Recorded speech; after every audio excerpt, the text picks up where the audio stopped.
গাজায় গণহত্যা থামছে না।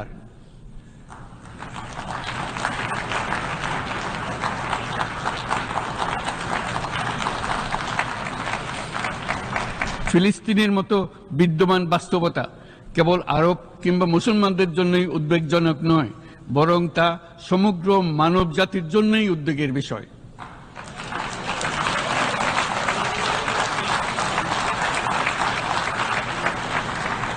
একজন মানুষ হিসেবে প্রত্যেক ফিলিস্তিনির জীবন অমূল্য।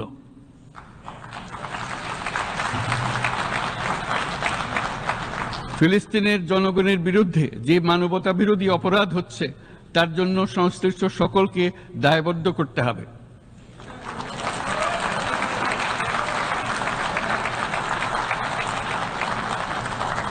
ফিলিস্তিনের জনগণের উপর চলমান নৃশংসতা, বিশেষত নারী এবং শিশুদের সাথে প্রতিনিয়ত যে নিষ্ঠুরতা বিশ্ব দেখাচ্ছে, তা থেকে নিস্তারের জন্য বাংলাদেশ অনতিবিলম্বে সম্পূর্ণ যুদ্ধবিরতির আহ্বান জানাচ্ছে।